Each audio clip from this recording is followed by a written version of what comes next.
Saludos amigos, hoy lunes 16 de junio, a mitad mismo del mes de junio y a mitad mismo de año. Miren,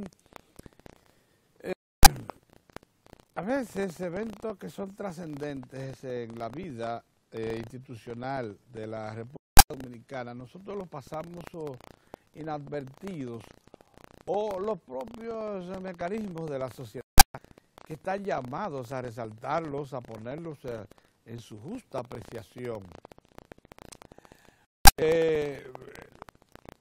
No hacen el esfuerzo.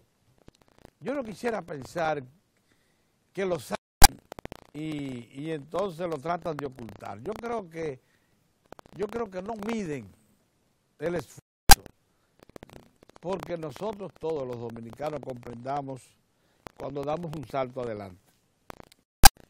La visita del presidente, el licenciado Danilo Medina, al Vaticano, cierra un periplo y yo digo que le pone punto culminante a una acción del Estado Dominicano que se inició con la sentencia 168-13 del Tribunal Constitucional, que a la República Dominicana como una de las naciones mejor definidas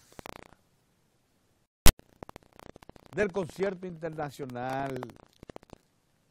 Es que nosotros hemos confrontado la influencia de estados, de regiones, de agrupaciones de estados para establecer una política nacional migratoria y de nacionalidad que se ha ido cada vez más asentando y que solo algunas brechas debieron corregirse, cerrarse, para que se dé como una política ya aceptada por la comunidad internacional, que la ve como la toma de una decisión de un Estado digno, para el más legítimo, que se ha legitimado con estas decisiones. Por eso, cuando el presidente viaja al Vaticano y conversa con el Papa Francisco y lo hace con toda esa dignidad con que lo hace un jefe de Estado que sabe perfectamente que está representando una acción de madurez, pensada, reflexionada, con todas las aristas bajo control, con seguridad. Cuando el jefe del Estado frecuenta entonces al Vaticano y a su máxima autoridad, el Papa, y le explica, porque había que explicarle, toda la comunidad jesuita a la que pertenece el Papa. ¿Ustedes están oyendo? La comunidad jesuita internacional a la que pertenece el Papa Francisco formó parte de la acción que procuró doblegar la voluntad del Estado Dominicano para ponerle un régimen de nacionalidad que se corresponda con los intereses del Estado Dominicano a la terrible, amenazante migración masiva haitiana al país. Por tanto, ese viaje era imprescindible como parte de la acción que ha emprendido el Estado Dominicano. Esa explicación fue fundamental a todos nosotros, los dominicanos, para que nos vean en la comunidad internacional, quienes hacen realmente opinión pública, el secretario general de Naciones Unidas, el Papa Francisco, los jefes de Estado de Estados Unidos, Canadá, de la Unión Europea. No nos ocultemos, esos son. No, la señora esa de Caricón, lo que hacen con verdadera opinión pública, los que influyen en el presente y futuro de todas las naciones del orbe, son los que están al frente de esos órganos mundialistas, multilaterales o de estados muy fuertes. Y todos ellos han entendido que la República Dominicana actuó legítimamente, fundado en todo lo que son los conceptos básicos que conforman la definición de un Estado moderno, cuando adoptó su política migratoria. La visita del presidente Medina, insisto, cierra ese círculo y le expone a la comunidad internacional, pero a esa zona específica, trascendente, importante, de la comunidad religiosa, comunidad católica mundial, a su autoridad máxima, los fundamentos que se tuvieron que tomar, que soportan la decisión de la sentencia, el decreto de regularización y la ley de naturalización con la que se ha venido a completar la acción. Entonces, esas cosas deben proyectarse, esas cosas deben decirse para que la gente sepa la trascendente visita que hizo el presidente al Papa, la manera como fue recibido, la forma como esta autoridad mundial le reconoció a República Dominicana derechos a eso, porque ese señor representa precisamente a la entidad más emblemática y que espiritualmente más influye en la República Dominicana, que es el Vaticano, porque la religión oficial y que practica la mayoría del pueblo dominicano es la religión católica. Porque el Papa está surgido de las filas de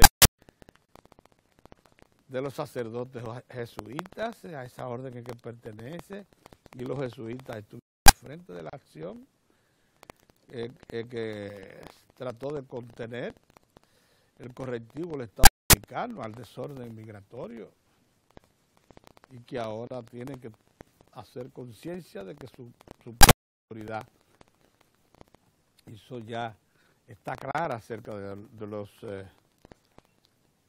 autorización de la madurez que tiene la decisión tomada por el jefe del Estado Dominicano. En definitiva, que estos son de los saltos de calidad que cuando se pasan inadvertidos en una sociedad, uno tiene que lamentarse porque se da cuenta que aquí lo que domina en gran medida es la chercha, el chisme, la pérdida de tiempo y que los asuntos básicos van cada vez más imponiéndose sin que quienes tengan que advertirlo lo adviertan. Sin embargo, les quiero llamar a la atención acerca de lo siguiente. Eso es lo que define a la fuerza política dominante. Eso es lo que le garantiza su permanencia en el poder. Eso la expone ante la opinión pública como la única actualizada que comprende su entorno.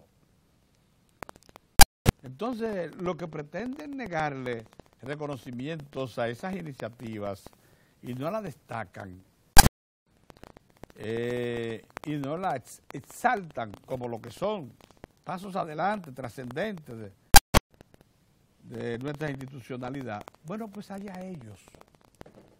Lo que sí es cierto es que tienen que hacer lo que son los que están al frente del poder, que tienen que hacer lo que es la institución política de la sociedad dominicana, lo hagan y lo hagan conscientemente.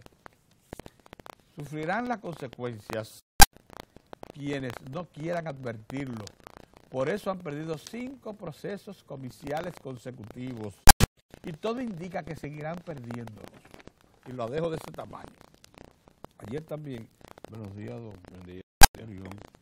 ayer se produjo un acontecimiento importante en América Latina. Y fue la elección del presidente Santos en Colombia. Esta vez con bastante holgura porque no hay duda de que un 51%, que es exactamente más o menos lo que obtuvo, contra un 45% del señor que pretendió desplazarlo del poder, no dejan dudas de que el pueblo colombiano a última hora reaccionó positivamente para darle la autoridad al presidente Santos no solamente a proseguir en el poder, sino también a cerrar el proceso que lleva a cabo para devolver la tranquilidad y la paz a Colombia mediante una etapa ya que se viene ejecutando de negociación con las Fuerzas Revolucionarias Armadas de Colombia, las FARC. Esa voluntad del pueblo colombiano que se expresó, por cierto, agregando al voto ya que le era fiel al presidente Santos otras fuerzas políticas minoritarias pero significativas en la nación colombiana, manda una señal muy clara de que ya el pueblo colombiano se cansó de que más de 50 años de alzamiento guerrillero, de inseguridad en esa nación, deben parar, deben ponérsele fin y debe reencauzarse todo esto por la vía democrática. Lo lamentable de esto es que la otra opción, la que se presentó al proceso, negaba toda posibilidad de que eso se pudiera conseguir y hablaba de una simple erradicación, eliminación de esas fuerzas guerrilleras que probablemente estén en su peor momento. Es verdad, muy reducidas, pero que todavía tienen control de una buena parte de la selva colombiana. Además, que de seguro en 60 años ha creado una serie de relaciones, de nexos, que son importantes. Lo que se habla incluso es que estos señores terminarán por incorporarse a la vida democrática de Colombia. Paso también será de mucho beneficio para devolverle la gobernabilidad a esa nación. O sea, estas cosas hay que también celebrarlas. Por eso creo que sí, que la prensa nacional e internacional el mensaje y lo está destacando como tal. Me parece que eso es muy importante. Y de todas maneras, volviendo al plano local, recibir con mucho entusiasmo la visita sin duda alguna exitosa del presidente Danilo Medina a el Vaticano, porque creemos que con ellos cierra un círculo y deja este tema del proceso de mejor definición de la nacionalidad dominicana, de la política migratoria, en un plano de no regreso. El propio presidente de la República, cuando consultó a la prensa internacional, dijo que él se apegaba a esa sentencia para los que todavía puedan albergar por ahí alguna duda, alguna pequeña duda, nacional o extranjeros, acerca de que la acción del presidente del gobierno dominicano es una acción madura, reflexionada, de fondo. El presidente dijo ayer que ese órgano constitucional que tomó esa decisión, la sentencia 168-13, estaba autorizada por el Estado, por nuestra organización a hacerlo, y que su gobierno tuvo más remedio que adoptarla y aplicarla, y ser condigno, sea respetuoso de sus ordenanzas. Así es que me parece como que las cosas salieron mucho mejor que como algunos pensaban. No es así. Buenos días, don Mozart. Saludos. Se incorpora a don Mozart también. Saludos. Saludos amigos.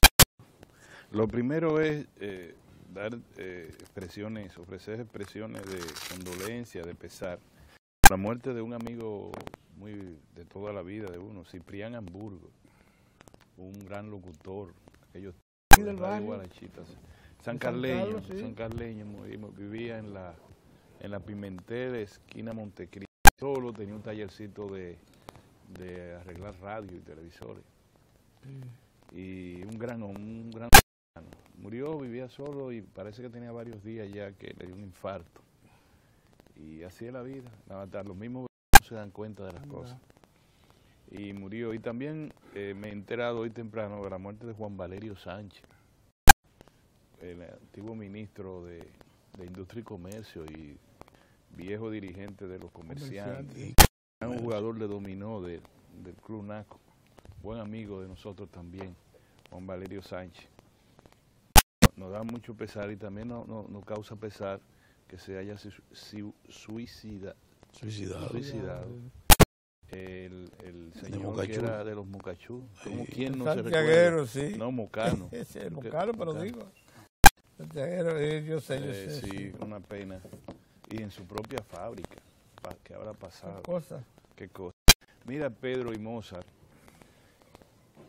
todos los acontecimientos políticos, sociales y económicos, si ustedes le ven como un cordón que une a uno con el otro, al otro con el tercero, al tercero con el primero, hagan ese ejercicio y lo podemos hacer en este mismo momento y nos vamos a dar cuenta de cómo una discusión entrelaza con la otra y la siguiente con la demás para adelante. Y cuando usted llega al final, vuelve al punto inicial. Las sociedades están entrelazadas, ya nada se ha descubierto, ya nada está por descubrirse. Muy difícil. Todo lo que se va a descubrir es fuera de la Tierra. Es decir, averiguaremos si hay vida en Marte, si hay vida en tal sitio, qué sé yo, todas esas cosas. Pero dentro del globo terráqueo parece que ya se agotó los descubrimientos principales en todos los ámbitos, especialmente en el ámbito de la política, de la sociología, de la sociedad misma. Fíjense lo siguiente. Primero, alegre por la victoria del señor Juan Manuel Santos, porque triunfó un criterio y un discurso de paz ante un discurso de guerrerista, del uribismo en Colombia. Eran dos fuerzas de derecha, pero una menos de derecha que la otra, que era más de derecha. Fíjense qué cosa. No diga de derecha. Sí, son fuerzas democráticas. No, el centro, los centristas se aliaron entonces a Juan Manuel Santos y los izquierdistas eran de derecha, Pedro, olvídate de eso. Lo que pasa es que el señor Santos tiene unas ideas más avanzadas, sin duda alguna, que el mismo. Bueno, fíjense que hoy en la prensa trata de... Vamos a comenzar con el viaje del presidente Danilo Medina durante el fin de semana a Italia, al Vaticano, donde conversó con el Papa. El tema que Pedro mencionó, el tema del Tribunal Constitucional, que se refiere a la nacionalidad y al control migratorio. El presidente se aprendió también todo el concepto de todo lo referente a la sentencia, referente a la ley que consensuó su gobierno, que pudo explicarlo de manera magistral ante el Santo Padre. Y yo digo que esa visita, creo que lo dije el jueves cuando se anunció, oxigeniza a la República Dominicana, que fue buleada durante tanto tiempo a nivel mundial.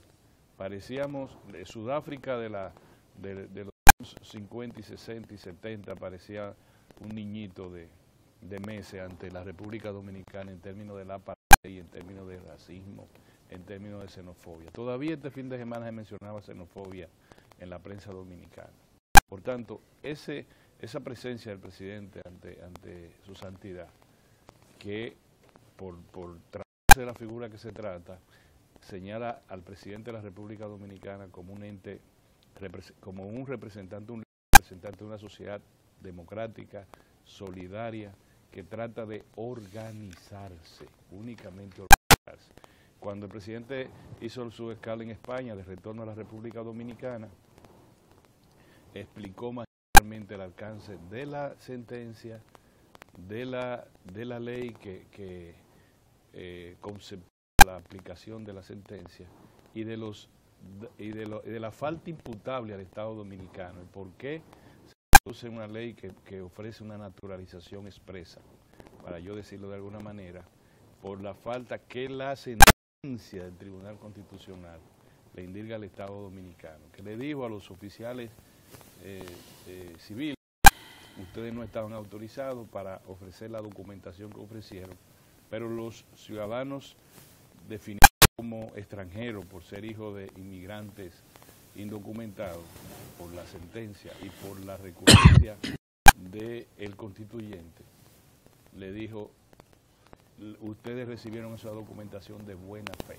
Por consiguiente, la falta es imputable al Estado Dominicano y nadie está en calidad de invocar falta como para beneficio propio. Eso es todo. Entonces, tenemos que, mientras aquí se está trabajando y el debate interno en la República Dominicana se centró en este aspecto, a señalar que el gobierno haitiano no estaba ofreciendo la debida asistencia a sus nacionales o a los hijos de sus nacionales, al grado de que los consulados haitianos estaban cobrando hasta $120 por un documento, como lo es, por ejemplo, el pasaporte o el acta de nacimiento. El gobierno dominicano dijo al mundo: nosotros no somos racistas, nosotros no somos xenófobos, nosotros lo que somos una nación solidaria que quiere organizarse. Entonces, el presidente dijo una expresión allá, por eso yo digo que las cosas se conectan, que cuando fue a un foro importante sobre asuntos relacionados con el combate a la pobreza en Italia, Roma, el presidente dijo que la ayuda baja la autoestima y que por consiguiente los programas sociales del gobierno deben ser de carácter coyuntural o, ¿cómo es la expresión? Transitorio. Transitorio. Lo cual tiene razón. Y el propio gobierno, el presidente Danilo Medina, está aplicando fórmulas que promueven la transitoriedad de las entregas que se hacen de recursos desde el transferencia, se le llama, de recursos desde el presupuesto nacional hacia los sectores de menor ingreso del país. El programa Progresando, es decir, a la gente que se le da el programa Solidaridad, que tiene todos los componentes que el presidente incluso mencionó, bono gas, bono eléctrico y todo lo demás, y la asignación, la dote que se le entrega para que coman algo, de cerca de 800. Comer es primero. Comer es primero, pues entonces lo han asociado al entrenamiento y al emprendurismo. Y a través de otro programa, que es el de la tanda extendida, a liberar a la mujer, a la madre soltera, a la jefa de tiempo suficiente para que pueda insertarse en la actividad productiva, porque sus hijos van a estar desde las 8 de la mañana hasta las 4 de la tarde en un lugar seguro donde primero van a comer, para que sepa. Y por lo que le van a dar a ella 250 pesos mensuales. 150 por cada niño. 250. ¿Lo subieron a 250? Sí, 250. Son 150 hasta... Pero está bien. Hasta 300. Hasta tres miembros de una familia. Se lo puede dar hasta 3 niños. Sí. Entonces, como un incentivo. Y ya también para que se vacunen. Sí, entonces no, a los envejecientes se le proporciona la seguridad directa con una tarjeta de SENASA y las medicinas y lo demás. O sea, todo eso es ayuda, asistencia a los sectores que están del otro lado de la verja de la miseria. Eso no. Yo le voy a decir una cosa, yo sé que el presidente también habrá reflexionado sobre esto. Estamos hablando no más de 27.000 millones de pesos al año. Para todo ese programa se lleva cerca de 27.000 millones de pesos. El programa que ha hablado el Fondo Monetario, hablando ahora, para que usted vea cómo la cosa se conecta, le llaman gastos tributarios, es decir, que el gobierno debe cobrar impuestos para tratar de promover una actividad económica específica en todo el abanico del sector productivo. Ese programa de no cobrar impuestos para promover la producción, 127.000 millones de pesos, 125.000 millones de pesos. Este año, anuales. Quiere decir que gastamos pobres 27.000 millones en los muy pobres y dejamos de percibir en el Estado 125.000, es decir, la diferencia es 100.000 para promover la actividad productiva del país sin fiscalización. No hay programa que me digan a mí que la Cámara de Cuentas fiscalizó cómo va o que hay un producto. No. Yo no conozco, y esta es una reflexión que quiero también compartir con ustedes, no conozco uno de los empresarios, o sea, un sector empresarial, no estoy hablando de personas, sino de sector, ícono de la economía que esté recibiendo, por ejemplo, pidieron ahora que le exoneraran todo el cambio de maquinaria a propósito de la ejecución del DR-CAFTA, el Tratado de Libre Comercio con los Estados Unidos y Centroamérica. Pidieron el sector empresarial que está en los anaqueles altos de la sociedad, pidió que le cambiaran toda la plataforma de producción, o sea, que se le permitiera, libre de impuestos, renovar toda su plataforma productiva por 5 años. Porque ellos tuvieron una ley, Proindustria se llama, que le dio 10 años para eso, exactamente los mismos beneficios que, pero concluyó porque fueron 10 años. Pero Pedro, desde 1999, no, la ley 299, desde los años 80, el mercado nacional 1968 justo. Hasta la reforma del 90. Hasta la reforma del 90. 20 años. 22 Era años. un niño que se le estaba enseñando a caminar. El niño tuvo 22 años dándole un biberón de leche. Después se le agarran 2 años hasta el, Entonces, hasta el 92, 24 años. Ustedes ven como una reflexión. El presidente dice, miren, no podemos tener todo, hay que incorporar a esa persona a la actividad productiva porque le baja la autoestima. Con toda la razón del mundo lo dice. Y de hecho su gobierno está promoviendo eso. Pero por el otro lado, que es la conexión de que le estoy hablando, desde el año 1968, dice Pedro, hay un niño que no crece, que se le está dando leche desde el Estado toda la vida. Y yo le digo a ustedes ahora, que era la reflexión que quiero decirle, que yo no conozco, o sea, en el ámbito social, en las redes sociales, que haya dicho un empresario importante del país, yo suspendo mis vacaciones porque estamos en austeridad en la empresa, vamos a reorientar. Lo hacen en Estados Unidos los recontramillonariazazos de Estados Unidos, lo hacen, Dicen, la familia no va para ninguna parte, estamos todo el mundo para la empresa porque necesitamos reorientar tal cosa. Aquí nada más yo hablo de Pepín Corripio, con todo el respeto, que puede hacer eso, que fácilmente le hace eso y dice que no, que vamos a estar, y lo sé porque he estado en algunas de sus, lo hemos vivido, cuando él dice por aquí, es por aquí. Ahora lo demás, cuando va... En ocasiones almuerza con unos chocolates especiales que están llenos de... Pedro, eso no se dice en público, está bien, él come así, pero sí. para trabajar. Sí, es para trabajar. Para la producción. Entonces, la sociedad tiene que ser justa por todo lo costoso. O sea, la realidad económica del país tiene que verse por todo lo costoso. Tienen que verlo los pobres y tienen que verlo los ricos también. Ese es un problemita que tenemos que resolver. Para que ustedes vean la conexión. Sí, vamos a monitorear las transferencias que hacemos hacia los sectores que están del otro lado de la verja de la miseria. Vamos a hacer un esfuerzo para democratizar el crédito. Por un lado, vamos a darle más de 6.000, ¿cuántos son? 6.000 millones que ha dado el programa, el banco, ¿qué se llama el banco? ¿Cómo se llama?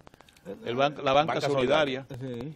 O sea, buscándole a todo el mundo, tenga 5.000, tenga 2 años lleva 25.000. prestados es más de 6.000 millones de pesos. Eso es parte de la a estructura productiva. Esa es parte medianas y ese es parte del programa de transferirlo al sector productivo, o sea, convertir a esa gente en ente productivo, a esas familias. Es parte de eso, la democratización.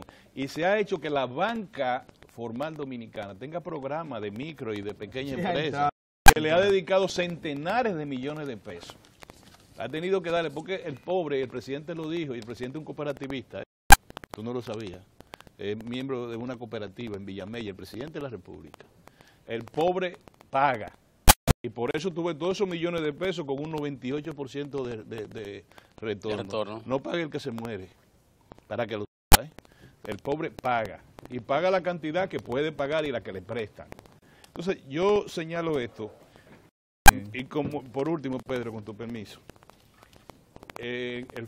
hablan de una reforma fiscal ahora, empresariado, a través de sus entes técnicos y demás, no, y dicen, tiene que ser ahora, y es el presidente Danilo Medina el que la puede aplicar, y diseñar y hacer que se apruebe. Yo creo que sí, que no hay problema. Ahora, ¿por qué no aprobamos el pacto fiscal? ¿Por qué queremos que ahora, al ponerse la paloma, a pesar de que faltan 2 años, meter al presidente, al gobierno dominicano en este momento a una situación donde el empresariado no está en condiciones todavía de ceder lo que tiene que ceder? Vayamos primero a un pacto, el pacto fiscal, que ha ocurrido en todas las naciones civilizadas del mundo. Nos ponemos de acuerdo dónde, qué vamos a dar a quién. Pero no me vengan otra vez con los impuestos indirectos, con qué sé yo cuánto, con que necesitamos, con que el endeudamiento, con que pagar. El fondo está hablando del endeudamiento. Y yo siempre le he tenido miedo a esa nueva premisa que se le quiere imponer al país, porque me está oliendo a frenar el proyecto de rescate del sector eléctrico. El gobierno no tiene dinero para meterle mano al sector eléctrico, a la mafia organizada de muchos años que termina ahora en el 2015. Y hay una sola de las empresas de esta mafia global del sector eléctrico que está pidiendo, ¿cuántos son? 10 años más. 20 años. 20 años más. 20 años más. Y durante los otros 20 años atrás le estábamos dando $4.800.000 mensuales Para pertenencia pagado. para que se apague, nada más para que esté apagada con un guachimán. Y se negaron en todo momento a negociar con el ente privado para colocar una línea de No, firmaron 4 veces y nunca hicieron. nunca lo hicieron. De gas natural, de 20, Es el colmo. 20 kilómetros lineales de donde están para el puerto Así de es, así es, 20 unos kilómetros lineales y nosotros no solamente hubiésemos resuelto el estar pagando $4.8 millones por estar apagada, sino que además hubiésemos tenido 300 megavatios incorporados, barato, relativamente barato al sistema. En eso es que el presidente... Orión, usted está diciendo una cosa tan grave como la siguiente. Esos 300 megavatios producidos con gas natural obligaban a la baja al resto de la tarifa, ¿sí o no? Cierto, Don Héctor? claro. Cierto, Entonces, sí, señor. Usted que estuvo ligado al Sí, señor. sector. Es más grave Sí. la cosa. Finalmente, el efecto que va a tener el abordaje que ha hecho el gobierno del presidente Danilo Medina al sector eléctrico a través de la construcción de 2 plantas con recursos propios del Estado, quiere decir que el Estado va a buscar cuarto, que no lo va a traer los chinos, que dice Pedro, de que quieren que tengan relaciones comerciales, ni lo va a traer ningún banco. Lo va a pedir, lo está gestionando el gobierno dominicano y le dicen, oye, momentito, usted en vez de subir tiene que bajar del 40% la deuda al 35%. Si es así, apaga otra vez esas 2 plantas y se acabó y vamos a esperar al próximo gobierno a ver qué hace. Pues no. Esas 2 plantas que tienen, Pedro dice, son casi 700 megavatios. Van a tener lo que debió haber tenido la Collentry. Es decir, no, nosotros tenemos 700 megavatios, van a entrar primero porque está más barato. Ellos debieran pagar al Estado lo que se dejó de economizar el Estado con Collentry, producción Entonces, claro. yo quiero llamar la 10 atención años en ese porque juego. el discurso, y hoy le hablé solo del discurso en el plano económico, en el plano social, el discurso lo intentan enrarecer. Fíjense, no vamos a ponernos en una reforma fiscal, porque tú no vas a llevar, esto va a ser difícil, sí, ajá. La reforma fiscal tiene que comenzar por ver cuánto nosotros nos vamos a ahorrar gastos tributarios y cuánto y cómo nosotros vamos a recomponer la figura tributaria, la fuente de la riqueza y de la rentabilidad, y no cargarle a la gente que compra una libra de bacalao. Lo que tenemos que hablar de eso, por eso no se puede hablar así a menos que no haya un acuerdo o una dictadura, Pedro. O un acuerdo o una dictadura. En democracia, amor, vea lo mismo. Tiene que ser globalizado el ITEBI, hay que sé yo cuántos productos que están fuera del ITEBI, y cuánto, y por ahí nos vamos. Así es. Y por ahí nos vamos. Y un día de esto, yo no sé si mañana, vamos a hablar del sicariato mediático ahora en política. Muy bien. Buenos días, Sí, don Héctor. Sí. Buen día, Orión, buen día, don Pedro. Buen día, Me Mozo. pasemos. No, Señores, hoy hace Parece que 60 sí, estoy años callado. de la firma del concordato. Llámame la Sí. atención, cuando tú me ves así, dame señas. No, Mozart es no, pero abierto y amplio. te faltó un Mira, poco más. Hace 60 años, don Pedro, que se firmó el concordato. Sí, así es. De manera que el día 16 de junio de 1954, Ah, mira qué cosa. Rafael Leónidas Trujillo Molina puso su firma en representación del Estado Dominicano y Monseñor Domenico Tardini, clérigo ayudante en representación del Papa Pío XII. El concordato establece una serie de acuerdos entre los 2 estados, porque la gente a veces pierde de vista que el Vaticano es un estado. Y ahí se establece que la Iglesia Católica tiene la responsabilidad de la orientación espiritual del pueblo dominicano en el concordato. De manera que esa es una nota que está ahí y que se demora hoy, que a veces pasa de costa. Miren, en la República Dominicana, en la discusión, algo que falta ahora es que se trata cualquier tema y nadie recurre a los antecedentes. Y para comprender situaciones hay que ir a los antecedentes. Orión, don Pedro Moza, tuve oportunidad en el año 2004, cuando el Partido de la Liberación Dominicana ganó las elecciones. Se produjo un conjunto de actividades a partir de ese acontecimiento, porque el partido se preparaba de nuevo para retornar al gobierno, tomando previsiones de tratar de venir con medidas puntuales, dado el desastre en que quedaba República Dominicana. Hay que recordar la bomba de 2003, cuando de ese año 2002 a 2003 y los primeros meses de 2004, se le agregaron a los pobres, con el número de pobres en República Dominicana, 1.5 millones. Es como cuando lanzan una dinamita en un lugar cerrado, que la gente comienza a gritar por auxilio. Y muchas veces no ve luces de dónde va a venir el auxilio. Y recuerdo una experiencia que no lo olvido en Barahona. El licenciado Medina, secretario de la presidencia, encabezó ese recorrido por la región sur y era intercambiando con representativos y en esto estaban a la cabeza los líderes religiosos.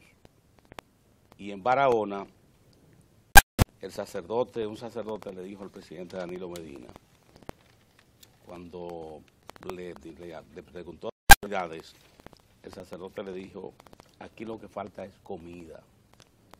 Aquí mucha gente está pasando hambre, pero de manera escandalosa. Si usted me pregunta, lo que diría primero es que el gobierno debe ver de qué manera le lleva alimentos a las personas, porque eso es lo primero que le puedo decir que quiere la gente: comida.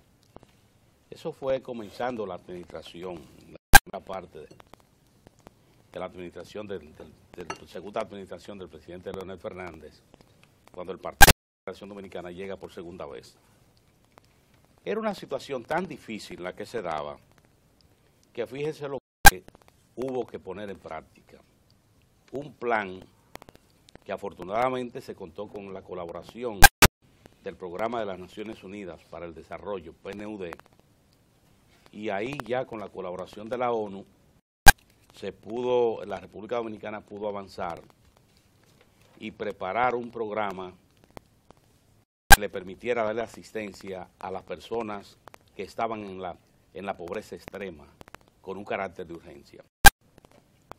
Y es en esa situación que se concibe un proyecto como Solidaridad, un programa como Solidaridad, que luego da lugar a lo que es la tarjeta de único beneficiario.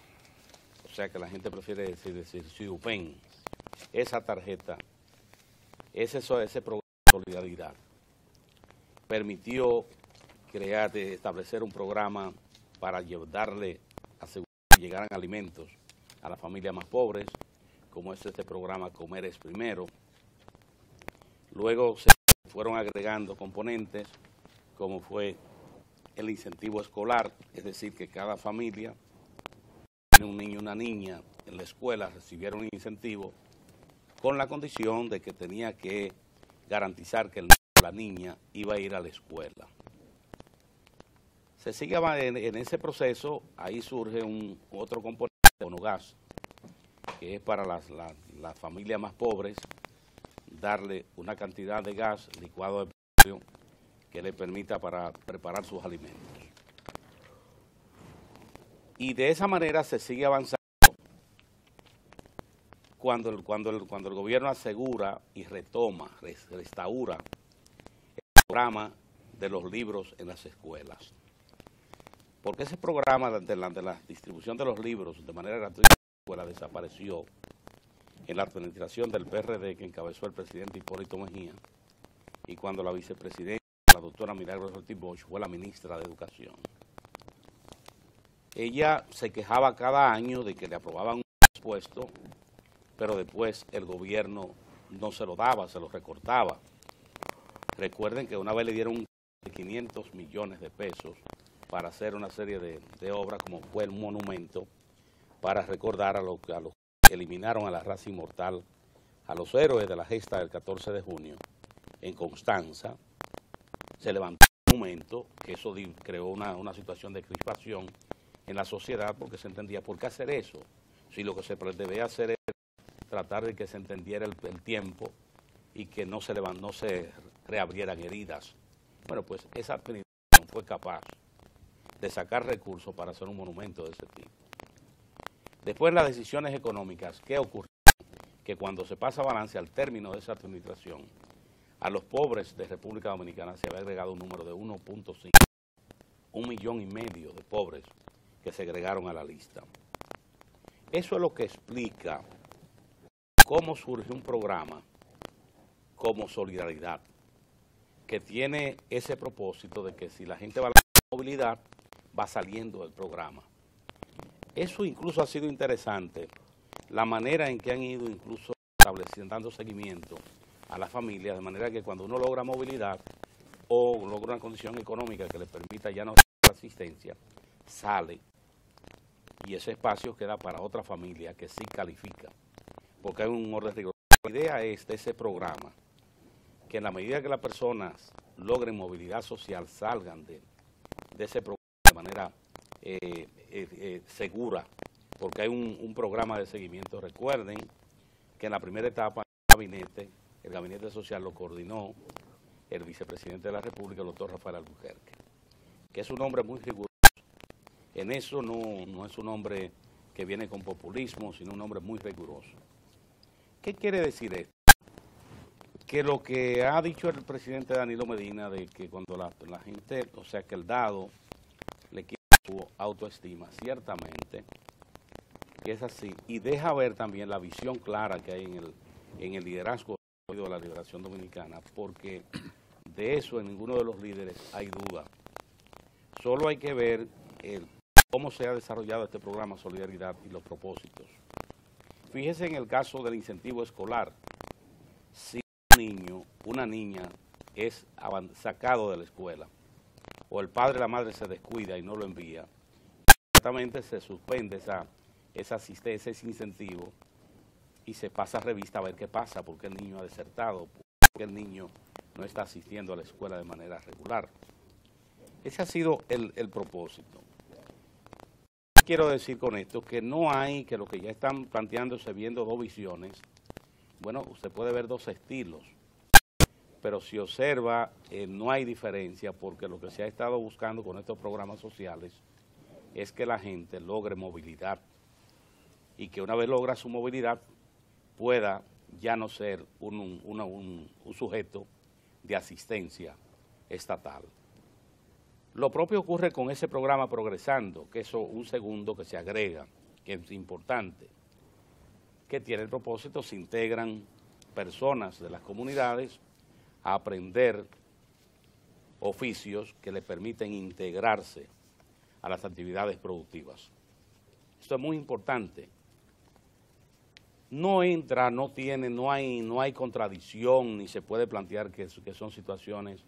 Cuando uno ve al presidente Danilo Medina, por ejemplo, lo que han significado las visitas sorpresas, cómo hoy hay gente dedicada a actividades en el sector agropecuario, en actividades de artesanía, trabajando con recursos que han recibido del Estado. El presidente Danilo Medina ha dado la información con ocasión de este viaje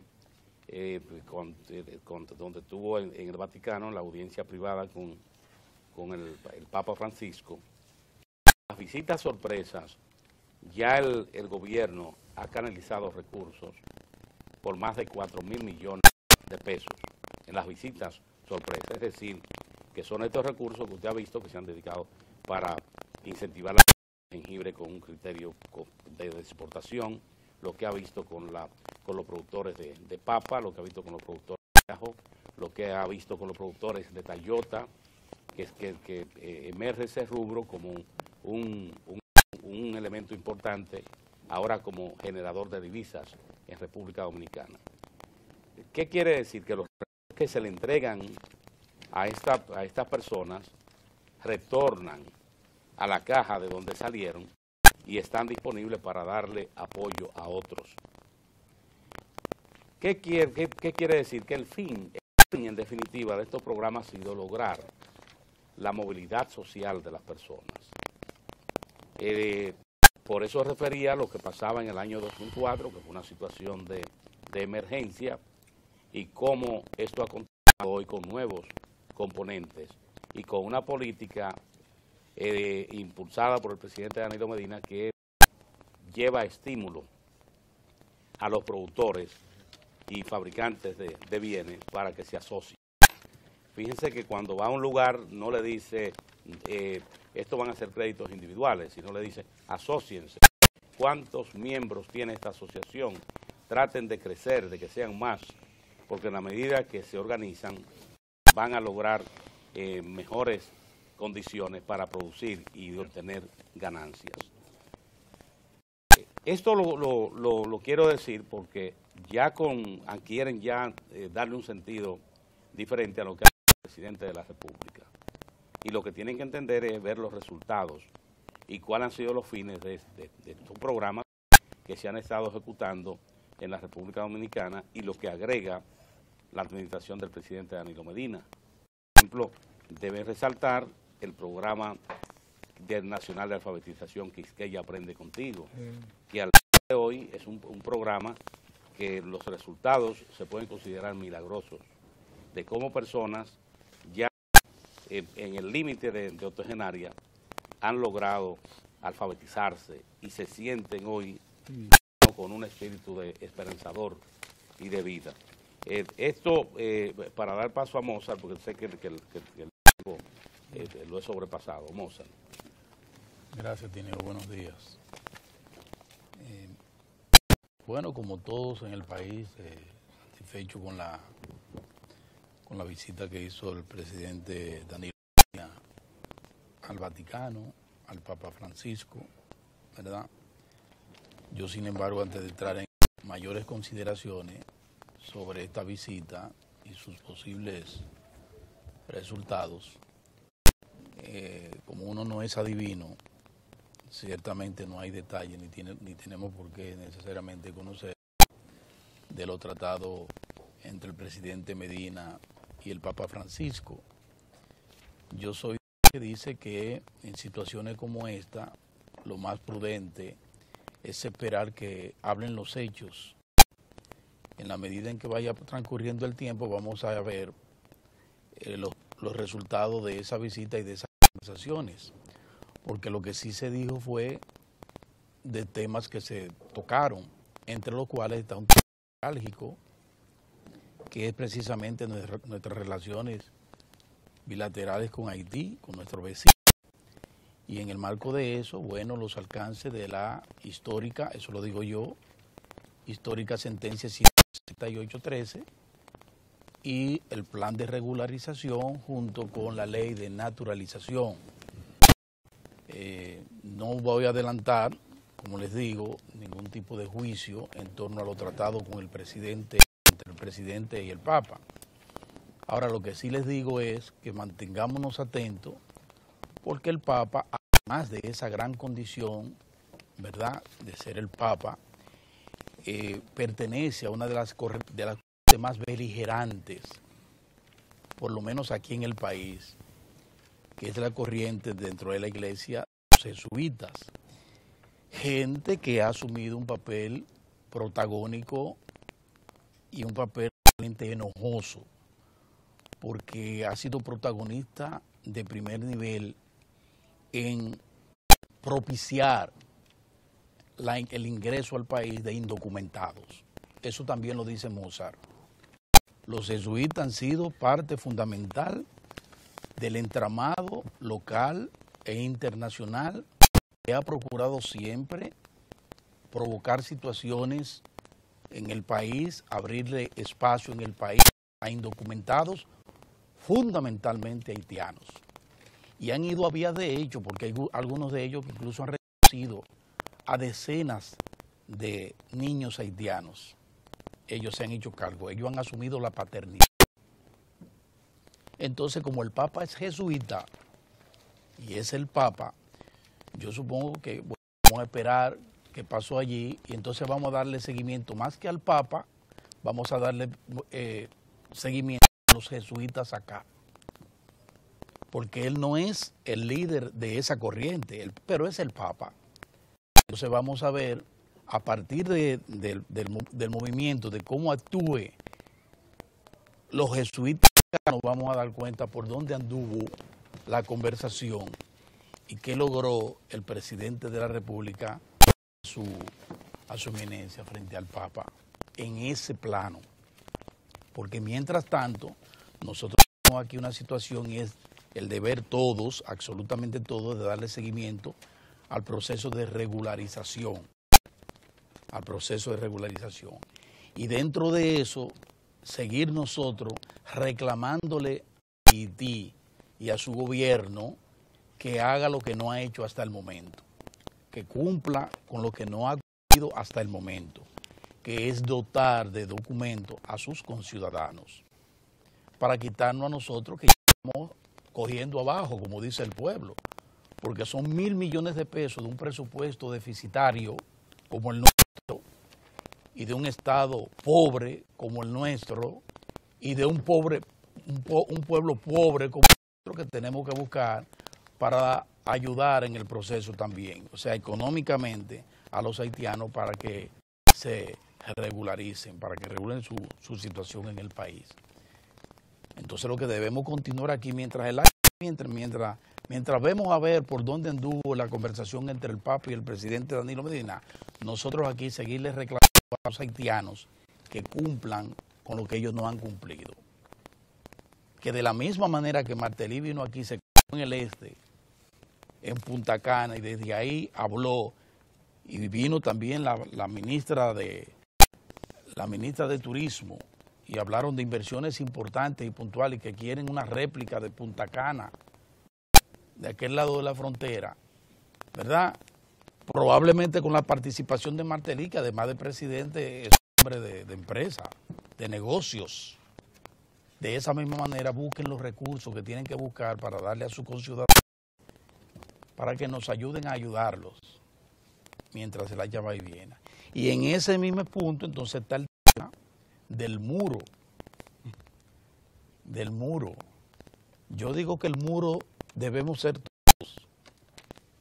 Si hay un muro que hay que levantar el país, es el muro de la nación, de la soberanía.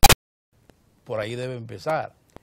Luego los detalles, luego de infraestructura, de colocar que recorra toda la frontera, ¿verdad? O que sea, como plantea el diputado Vinicio Castillo Semán, que plantea un muro, ¿verdad? No lo plantea así, sino lo que plantea, bueno, preguntémosle al país, a la población, si estamos de acuerdo con iniciar un proceso para la construcción de un muro con todas sus implicaciones económicas, pero que sea la población, y pienso que esa es lo más pura la iniciativa de Vinicio Castillo, en el sentido, bueno, preguntémosle a la población, a la soberana, ¿qué piensa de eso? Si cree que debemos asumir esa iniciativa con todo lo que implica, recursos y todo. Entonces es una propuesta que a mí me parece que no debe ser descartada, debe ser discutida ampliamente, como de la misma manera que nuestro ministro de Defensa dijo, bueno, él dijo que eso es una quimera.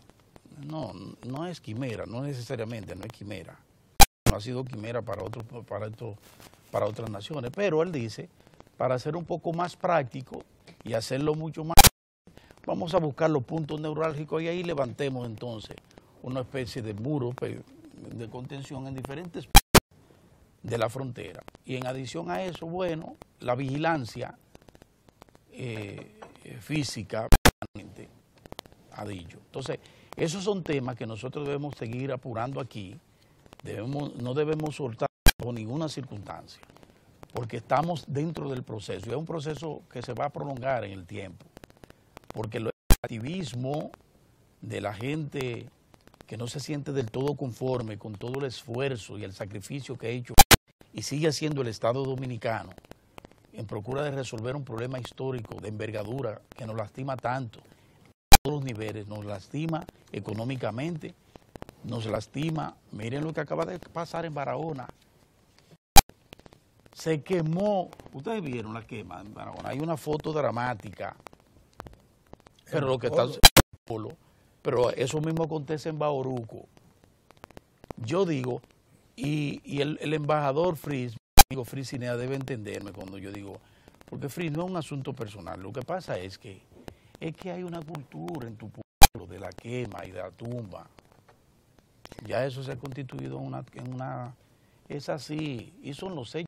Mira, bueno, más que yo, él lo ha visto, usted coloca arriba y nosotros podemos sobrevolar la línea y veremos ese gris espantoso del lado haitiano, espantoso. Esto corre como mancha de este lado y se va prolongando aquí a un país que se ha ocupado, sus autoridades de su pueblo, de no solo mantener, sino de hacer crecer su espacio boscoso. Entonces eso se ve como una mancha que viene. En la medida en que entran y se colocan y desplazan a los dominicanos que se van desplazando por el asunto de la misma pobreza, se van desplazando desde los centros rurales de la línea fronteriza hasta los centros, sus centros urbanos. Y lo que van dejando espacio los dominicanos lo van ocupando haitianos. Y desde que llegan, tumban. Y desde que llegan, queman. ¿Por qué creen en eso? Y la cantidad de carbón que está saliendo de aquí. Esos son elementos claros, puntuales, que nosotros tenemos que mantenernos en permanente vigilancia. Entonces lo que quiero decirle finalmente, que en ese caso de esa visita tan importante de nuestro presidente al Papa, vamos a darle seguimiento, porque son los hechos que van a ir dándonos a conocer cuáles fueron los resultados de esa conversación tan animada, tan digna, tan amena, extensa de nuestro presidente Danilo Medina con el Papa. Otra cosa a propósito del presidente Danilo Medina, el tema de la reelección va a seguir por mucho tiempo.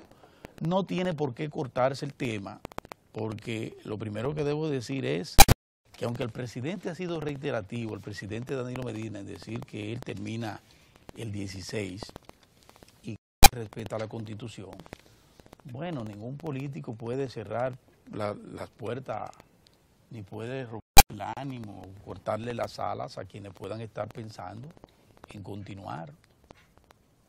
Decir eso es una mojigatería de nuestra parte. Nosotros no vamos a decir eso. Ahora, lo que sí decimos es que los hechos.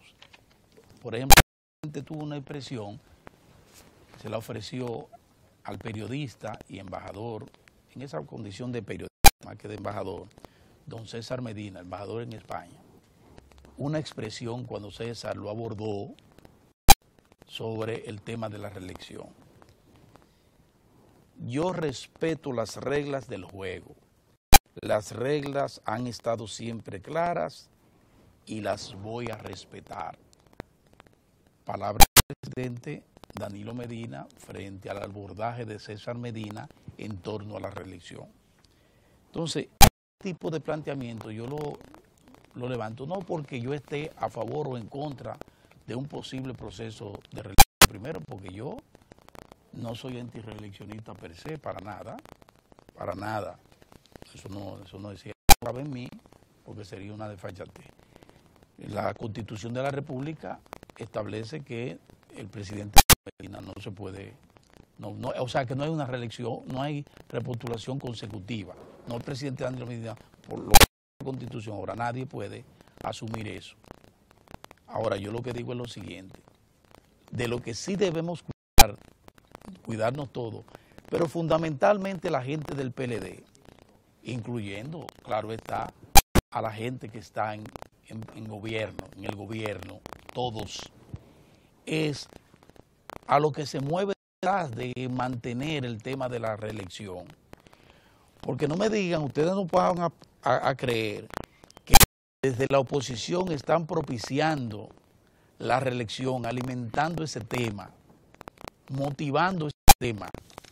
No crean ustedes que lo están haciendo porque real y efectivamente desean que Danilo se repostule y que siga en el poder. Aunque lo esté beneficiando en alguna parte, aunque haya gente de la sociedad civil que esté plenamente colocada en el gobierno, que se le ha abierto inteligentemente un espacio en el gobierno, o de la oposición, como está Rafael Ramón Alburquerque, que está en la CDE como técnico con un buen contrato, y otros muchos, el hermano de Juan Bolívar en un asunto y el otro, o sea, todos están participando en trabajo en el gobierno. Pero no quiere decir, siglo XXI completo. sí, pero no quiere decir que ellos quieran, que ellos aprecien a Danilo, que le tengan aprecio y que quieran que él continúe. No, lo que pasa es que eso es un vector para inyectar en el PLD la confrontación, para inyectar en el PLD la división, porque están aterrados, porque por un lado Danilo está muy alto,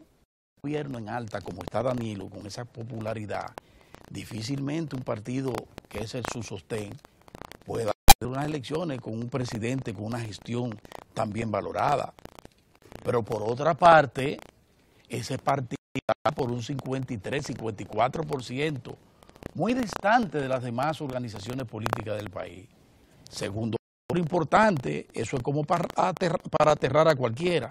Tercer factor, fíjense la dinámica que el Partido de la Liberación Dominicana. Esa gente después de su exitoso congreso, Norge Botello, esa gente ha estado trabajando, hay un activismo, todas sus secretarías trabajando, adelantando, han retomado incluso esa secretaría, el PLD, la de formación política, está súper activa, la juventud súper activa, y entonces eso aterra. Y por otro lado, los que han salido al ruedo, gente con condiciones para asumir una buena candidatura en esas condiciones, y por tercero, el presidente del partido, que es y líder del partido, Leonel Fernández, que ha remontado después de una despiadada, muy despiadada campaña que se inició antes de él salir del palacio, se inició eso, para triturar no solo su gestión de gobierno, fabulosa gestión de gobierno, ustedes lo saben, sino para destruirlo a él como capital político importante de la República Dominicana. Entonces, frente a un cuadro como ese, aterra, hay que buscar, han fallado todas y cada una de las estrategias dirigidas a confrontación interna. Eso no ha valido de nada porque Danilo Medina no le ha hecho caso a esos silbidos de serpiente. Y Leonel Fernández sigue apurando en procura de darle al PLD ese rigor para que avance como una entidad que tiene que responder a nuevos requerimientos de una nueva sociedad que está reclamando políticas públicas puntuales para resolver el problema de la desigualdad. Un partido moderno, y entonces él está muy en eso, además de estar alentando permanentemente a su gobierno y pidiéndole al PLD que se mantenga al lado de Danilo, respaldando a Danilo Medina.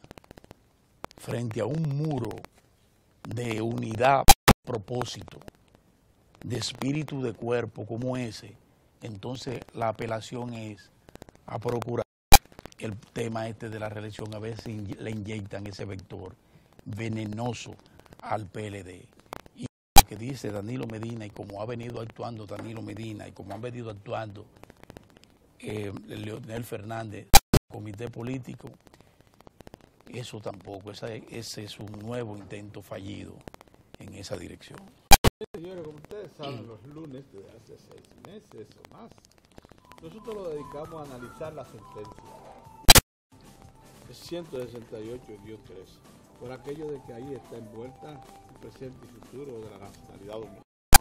Hoy, siguiendo esa línea de acción, tenemos con nosotros ahí en la sala de entrevistas ya esperándonos al diputado Vinicio Castillo Semán. Qué bien. Que ha planteado, como ustedes saben, una iniciativa muy particular, muy sólida, que por cierto, lo que hizo fue realmente recoger una primera visión de nuestro ministro de las Fuerzas Armadas, de manera que estamos hablando de cosas serias. Levantar un muro en la frontera para consolidar la decisión. Vamos a hablar de ese tema extensamente con el diputado Castillo Semán, pero dentro de unos minutos.